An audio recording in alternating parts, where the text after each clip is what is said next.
बिस्मिल्लाहिर्रहमानिर्रहीम। अस्सलाम वालेकुम नाज़रीन, उम्मीद और दुआ करता हूँ कि आप लोग जहाँ जहाँ पर होंगे खैर आफियत से होंगे। नाज़रीन, इस ब्लॉग के अंदर दो तीन बड़ी डेवलपमेंट्स अब तक की। एक तो सबसे पहले बानी पीटीआई जनाब इमरान खान साहब साबिक वज़ीर आज़म पाकिस्तान जो हैं, आज उनके मौलिज डॉक्टर आसिम साहब जो हैं उनकी मुलाकात एक्सपेक्टेड थी। आज यही वजह है कि पाकिस्तान तहरीक इंसाफ ने एहतजाज को मौखर किया था कि उनको एश्योरिटी दी गई थी कि जी उनकी मुलाकात उनके मौलिज से करवा दी जाएगी, वो उनका चेकअप कर लें और उसके बाद वो रिपोर्ट कर देंगे अपनी पार्टी को और उनके वर्कर्स को बता देंगे कि उनकी तबीयत ठीक है या क्या भी अपडेट है। अब लेटेस्ट अपडेट ये है कि डॉक्टर आसिम साहब जो हैं वो अडियाला जेल के बाहर गए, वहाँ पर इंतज़ार करते रहे, उनकी मुलाकात नहीं करवाई गई बानी पीटीआई से। और यही वजह है कि जनाब पाकिस्तान तहरीक इंसाफ का जो वर्कर है उसके अंदर इज़्तिराब, उनके लीडर के अंदर इज़्तिराब जो है वो बढ़ता जा रहा है। इसके रिलेटेड एक और ख़बर भी है, उसको आगे चलते हैं। हमार अज़हर साहब और अली बिन गंडापुर साहब जो हैं उनको लेकर भी एक किसी चीज़ के ऊपर अपडेट है, मैं उसके ऊपर आगे चल के बात करता हूँ। बट नॉट टू फॉरगेट, एक बड़ा इवेंट पाकिस्तान के अंदर हो रहा था एससीओ, जहाँ पर गवर्नमेंट ने ये एश्योर करवाया था पाकिस्तान तहरीक इंसाफ को कि बानी पीटीआई का हाल अहवाल, उनकी तबीयत का अपडेट उनके अपने मॉलेज के थ्रू कौम तक, उनके वोटर्स तक पहुँचेगा। तो वो वादा वफा होता हुआ दिखाई नहीं दे रहा अब तक। जब मैं आपसे मुखातिब हूँ तो अब से कुछ देर पहले तक के अपडेट्स ये हैं कि डॉक्टर आसिम साहब की मुलाकात नहीं होने दी गई। अब सेकेंडली आ जाइए कि यही जो गारंटी दी गई थी, इसके अंदर पाकिस्तान तहरीक इंसाफ के वर्कर्स डिवाइडेड थे। कैसे डिवाइडेड थे? हमार अज़हर साहब पंजाब से पाकिस्तान तहरीक इंसाफ के रहनुमा, साबिक वज़ीर, वो इंसिस्ट कर रहे थे कि जनाब प्रोटेस्ट किया जाए। But at the same time Pakistan Tehreek Insaf की पॉलिटिकल कमेटी जो है उनकी, जो सारे मामलात सियासी देखती है, वो इसके ऊपर थोड़ी सी डिवाइडेड थी। बहुत सारे लोगों की ये राय थी कि इतना बड़ा इवेंट है, इस इवेंट में हमें कोई हर्डल नहीं क्रिएट करनी चाहिए, वरना वो सारा मलबा पाकिस्तान तहरीक इंसाफ के ऊपर डाल दी जाएगी, गवर्नमेंट डाल देगी। देखें जी, ये पाकिस्तान के मुखालिफ नैरेटिव पे काम करते हैं, पाकिस्तान के मुखालिफ हैं, ये है ब्ला ब्ला ब्ला। तो बहुत सारे लोग इसको, मुझ समेत बहुत सारे लोग ये भी कह रहे थे कि जनाब ये सेन एक्ट है, ये बेहतर रवैया है कि पाकिस्तान तहरीक इंसाफ एहतजाज एट दिस पॉइंट ना करे। बट अब से कुछ देर पहले जियो टेलीविजन एक खबर चलाता है और उसमें खबर चलाते हुए वो रिपोर्ट क्या करता है, उसकी एंगलिंग ज़रा देखिएगा। और मैंने दोनों तरफ से वेरीफाई करने की कोशिश की है, उसके ऊपर थोड़ी देर में रिबटल आ जाएगा पाकिस्तान तहरीक इंसाफ के रहनुमाओं की जानिब से। हमार अज़हर साहब और अली अमीन गंडापुर साहब जो हैं उनकी लड़ाई रिपोर्ट की गई है इस खबर के अंदर। जियो न्यूज़ के हैदर साहब हैं, उनकी शराजी साहब जो हैं, उनकी खबर है। उन्होंने कहा जनाब कि जी पॉलिटिकल कमेटी में बड़ी लेदे हुई है और लड़ाई हुई है ऑल दैट, कि जी देखें अली बिन गंडापुरकर ने कहा है कि हमारे साहब तो रुपोश हैं, खुद लीड नहीं कर सकते, खुद ये वर्कर निकाल नहीं सकते और उधर से केपीके के ऊपर प्रेशर बार बार डालते हैं। मेरे मेंबर्स प्रोविंशियल असम्बली केपीके के और वर्कर्स जो हैं, मुझे उनको भी देखना पड़ता है, मेरे मेंबर्स अभी तक गिरफ्तार हैं। और ये बड़ा हार्श आर्गूमेंट हुआ है अली बिन गंडापुर साहब का और हमार अज़हर साहब का। खैर, मैंने उसको अपने तई चेक करने की कोशिश की है। जो मुझे बताया गया है मैं वो आपके सामने रख देता हूँ कि जनाब हमार अज़हर साहब हो जाएँ या पाकिस्तान तहरीक इंसाफ की लीडरशिप हो जाए, उनके वो डिसएग्रीमेंट्स रूटीन मैटर है। मुझे ये जो बताया गया, मैं एज़ इट इज़ आपको कोट कर रहा हूँ। डिसएग्रीमेंट्स होते हैं, बहुत सारी चीज़ें हैं जिसके ऊपर उनके मुख्तलिफ होती है राय, आरा उनकी मुख्तलिफ होती है, तो उसके ऊपर वो लोग डिफ़र करते हैं और रिस्पेक्टफुली डिफ़र करते हैं, एक दूसरे से आर्गूमेंट करते हैं, बहस मुबाहिसे होते हैं। लेकिन ये जो रिपोर्ट किया जा रहा है, ऐसा कोई वाक़या नहीं हुआ। ये मुझे जो बताया गया, मैं आपको वो क्रेडिबली डायरेक्टली जिस बंदे का नाम लिया जा रहा है उनमें से एक से कंफर्म करके आपको बता रहा हूँ। उन्होंने कहा जी डिसएग्रीमेंट्स होते हैं, बिल्कुल होते हैं, और लेकिन ऐसा कोई वाक़या पेश नहीं आया कि जिसके अंदर कहा जाए कि जी अली बिन गंडापुर साहब और हमार अज़हर साहब के दरमियान कोई तल्ख़ कलामी हुई है। येट अगेन ये पाकिस्तान तहरीक इंसाफ के वर्कर को डिसहार्ट करने के लिए इस तरह की खबरें फ्लोट होती हैं, या जहाँ से कहीं से भी वेटिंग डायरेक्टली। मेरा तो एक असूल है सहाफ़त का कि अगर किसी के बारे में खबर है, कोई ख़त है मेरे पास, तो मैं डायरेक्टली उस बंदे से बात कर लेता हूँ, उसका वर्जन चलाना मेरे लिए लाज़मी होता है। तो मैं कोशिश करता हूँ कि जहाँ तक मेरी एक्सेस हो, अगर मुझे कॉन्टैक्ट मिल जाए, मुझे उन तक एक्सेस मिल जाए, तो मैं डायरेक्टली उनसे चेक कर लेता हूँ। यही वजह है कि मैंने इस खबर के बाद भी डायरेक्टली कॉन्टैक्ट किया है इन दोनों साहिबान में से एक को। कोशिश दोनों को कॉन्टैक्ट किया है, एक का जवाब आ गया, वो मैं कोट कर दिया, और एक का जवाब एक्सपेक्टेड है, थोड़ी देर तक वो भी आ जाएगा, तो वो भी मैं आपके सामने रख दूँगा। लेकिन बज़ाहिर अटेम्प्ट यही लगती है कि पाकिस्तान तहरीक इंसाफ के वर्कर को बददिल कर दिया जाए, पाकिस्तान तहरीक इंसाफ के वर्कर को डिसहार्ट इतना कर दिया जाए कि नेक्स्ट कोई भी अटैम्प्ट ली जाए अगर एहतजाज की, तो वो सक्सेसफुल ना हो सके। उसको अब ज़रा जोड़ लीजिए, 17 और 18 अक्टूबर से 2 दिन बाद पाकिस्तान की जो रूलिंग पार्टीज़ हैं, PMLN एंड पीपल्स पार्टी कोalition जो है, इन सब की तमाम इत्तेहादी जो हैं, ये लाने जा रहे हैं आइनी तरामीम।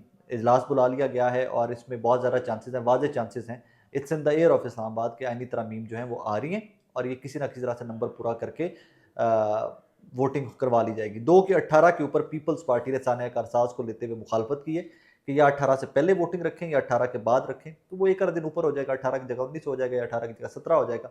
आज 15 तारीख है जब मैं आपसे मुखातिब हूँ, तो वो एक आधे दिन के ऊपर नीचे के साथ वो मामला भी आगे फर्दर एक्सटेंड हो जाएगा। वोटिंग एक्सपेक्टेड है कि आ सकती है एट एनी पॉइंट। तो अगर वोटिंग आ रही है तो फिर एहतजाज भी आएगा, लेकिन एहतजाज को रोकने के लिए पहले ही इस तरह की फिजा बना दी जाए कि पाकिस्तान तहरीक इंसाफ का वर्कर डिवाइडेड है, लीडरशिप डिवाइडेड है।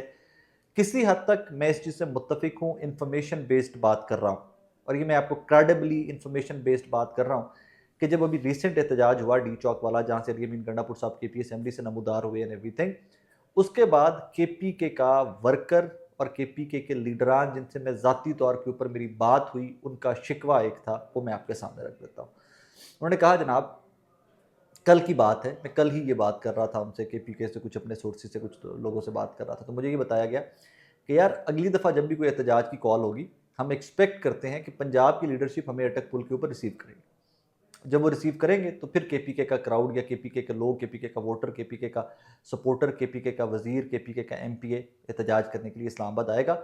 लास्ट टाइम ये हुआ उनके साथ कि जब वो इस्लामाबाद में प्रोटेस्ट करने आए, अमीन गंडापुर साहब वापस चले गए या वो KPK हाउस चले गए, उसके बाद की सारी कार्रवाई को मैं हजम कर देता हूँ।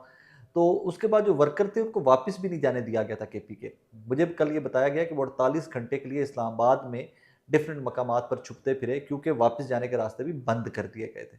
और यहाँ तक कि MP और वज़रा जो हैं उनको भी गिरफ्तारियाँ एट दैट टाइम हुई थी, और बहुत इंपॉर्टेंट पोजीशन के ऊपर एक लीडर हैं उनके, उनसे मेरी बात हुई तो उन्होंने कहा कि यार वापसी के भी हमें रास्ते नहीं मिले लास्ट टाइम के ऊपर कि हम वापस भी आ सकें, लिहाजा अब जब भी कभी एहतजाज होगा ये प्लान्ड होगा, PTI पंजाब और बाकी जो तंजीमें हैं वो हमें रिसीव करेंगे और उसके बाद फिर हम इस्लामाबाद की तरफ आगे आएंगे। ये सिचुएशन होगी। एक PTI की डिवीजन जो रिपोर्ट की जा रही है उसकी रियलिटी क्या है वो मैंने आपके सामने रख दी। नंबर 2, आज आपको पता है इस्लामाबाद के अंदर ये सामने मेरे सड़क नज़र आ रही है, यहाँ प्रोटोकॉल पे प्रोटोकॉल गुजर रहा है, झंडों वाली गाड़ियाँ गुजर रही हैं, बहुत अच्छी बात है, सिक्योरिटी बहुत टाइट है। दो कि हम लोग बहुत ही जलील हुए हैं जो आज फील्ड के लोग थे, हमने दफ्तरों में आना ही आना होता है।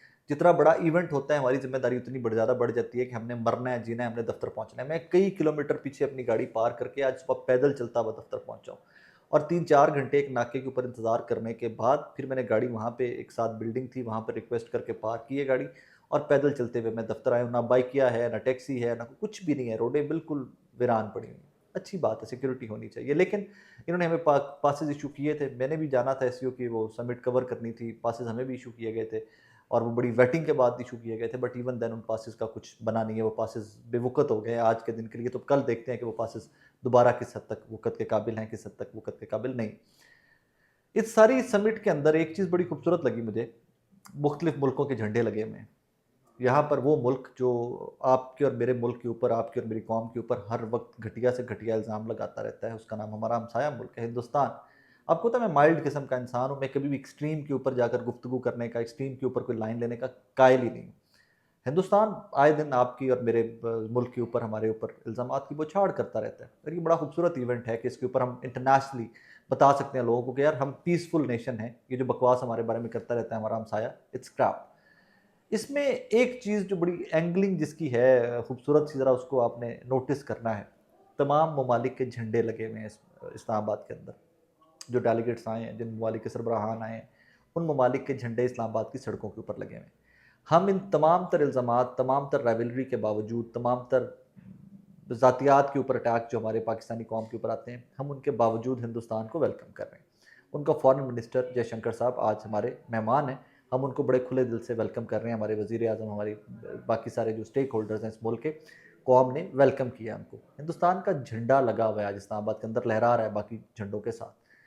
हम इंटरनेशनल कम्युनिटी को पैगाम देने के लिए कि हम एक पीसफुल नेशन हैं, हम प्रोग्रेस करना चाहते हैं, हम ट्रेड करना चाहते हैं, हम तरक्की करना चाहते हैं, हम ये इमेज तो दे रहे हैं कि हम पीसफुल हैं, हम हिंदुस्तान तक को वेलकम करते हैं, but at the same time हम अपने प्रॉब्लम्स, अपने मसाइल घर में बैठकर डिस्कस क्यों नहीं कर सकते। एक कड़ी सिर्फ इसकी एक है कि एक साबिक वज़ीर आज़म जिनका नाम इमरान खान साहब है, जेल में है, उनका वर्कर, उनका वोटर, उनका सपोर्टर, उनकी पार्टी, उनकी फैमिली इज़्तिराब का शिकार है कि क्या उनकी सेहत ठीक है। हम इस हद तक डिवाइडेड हैं, हम इस हद तक अनापरस्त हैं, हम इस हद तक इगोइस्टिक हैं कि हम एक मुआलिज को, एक डॉक्टर को इमरान खान साहब तक एक्सेस नहीं दे रहे। हम हिंदुस्तान को एक्सेप्ट कर लेते हैं, हम उनको वेलकम करते हैं बिकॉज हमें इंटरनेशनली अपना एक इमेज जो बेहतर, जो एक्चुअल इमेज भी है भी पाकिस्तान का, वी आर नॉट टेररिस्ट, हम एक प्रोग्रेस लविंग नेचर हैं, मेहनत कर रहे हैं, कर्ज़ों में डूबे हुए हैं, हालात ख़राब हैं, ठीक है, everything is okay as it said, ठीक है। लेकिन हम स्ट्रगल कर रहे हैं बेहतर फ्यूचर के लिए, अपने बच्चों के लिए। अगर हम इंटरनेशनल पास को एक्सेप्ट कर सकते हैं, वेलकम कर सकते हैं, कड़वा घूंट कह लीजिए, आप उसको कुछ भी कह लीजिए, तो हम एक दूसरे को एक्सेप्ट क्यों नहीं कर लेते? मेरा सवाल आप लोगों से ये है। हम इमरान खान साहब की वेलबींग क्यों नहीं बता रहे पार्टी को उनकी? हम उनके वर्कर को, उनकी फैमिली को क्यों नहीं बता रहे कि वो किस हाल के अंदर है? हम क्यों छुपाए बैठे हुए हैं? हम क्यों इतनी नफ़रत में डूबे पड़े हैं कि वो प्रोटेस्ट करने पे आते हैं, तो वो एक बेहतर इंटरेस्ट के अंदर, लार्जर इंटरेस्ट के अंदर प्रोटेस्ट कॉल ऑफ करते हैं और गवर्नमेंट फिर भी चीट कर जाती है उनको, प्रॉमिस करती है कि ठीक है एक्सेस दी जाएगी डॉक्टर्स को, एंड इवेंचुअली उनको एक्सेस नहीं दी जाती। मेरा ये सवाल है, मेरे ज़हन के अंदर आया, मैंने कहा मैं आप लोगों से भी शेयर कर दूँ कि जहाँ पर हम इंटरनेशनली मामलात को बेहतर करने के लिए स्ट्रगल कर रहे हैं और इंशाल्लाह अल्लाह करेगा कि मामलात बेहतर हों। मैं इसके ऊपर बहुत क्लियर हूँ, ये नवाज़ शरीफ का पाकिस्तान नहीं है, ये इमरान खान का पाकिस्तान नहीं है, ज़रदारी साहब का पाकिस्तान नहीं है, किसी का पाकिस्तान नहीं है, पाकिस्तानियों का पाकिस्तान है। ये 25 करोड़ पाकिस्तानियों का पाकिस्तान है और जिसके साथ अक्सरियत है, उसको वही इज़्ज़त भी मिलनी चाहिए। मुझे ये कहने में दो राय नहीं है, मुझे ये कहने में कोई आर नहीं है कि इस टाइम के ऊपर कौम इमरान खान साहब के साथ खड़ी हुई है। उनके उस मैंडेट का, उनके वोटर सपोर्टर की कदर भी की जानी चाहिए और उनको भी वही लेवरेज, उनको भी वही ड्यू रिस्पेक्ट दी जानी चाहिए, वही ड्यू प्रोटोकॉल दिया जाना चाहिए जो वो डिज़र्व करते हैं। ये थोड़ा सा ऑड था गवर्नमेंट के एंड के ऊपर के, प्रॉमिस भी किया, उनके एहतजाज कॉल ऑफ भी करवाया एंड इवेंचुअली आज कहाँ पर खड़े हैं यहाँ पर मैं आपके सामने सारी चीज़ें हैं। आई होप एंड प्रे कि एज सुन एज पॉसिबल, जितनी जल्दी पॉसिबल हो, इमरान खान साहब की सेहत के हवाले से अपडेट किया जाए, कौम को बताया जाए, सबसे पहले उनकी फैमिली को, उनके वोटर को, सपोर्टर को, उनके चाहने वालों को बताया जाए। ये वक्त एक सा नहीं रहना नाजरीन। ये वक्त कभी 50 रुपए का स्टाम्प देकर कोई बाहर चला गया, तो तब भी तबीयत का जब उनका मामला बताया गया इस कौम को, हम मेरे जैसे लोगों को बताया गया कि जी वो बीमार है नवाज शरीफ साहब, तो मैंने सबसे पहले कहा हक है यार, इलाज उनका हक है। आज इसी तरह इमरान खान साहब की वेलबींग और उनकी वेलबींग, उनकी सेहत की इन्फॉर्मेशन आप तक, मुझ तक, पूरी कौम तक पहुँचना पाकिस्तान तहरीक इंसाफ का और इमरान खान साहब का, इमरान खान साहब की फैमिली का हक है। अपना बहुत सारा ख्याल रखिएगा, दुआ में याद रखिएगा।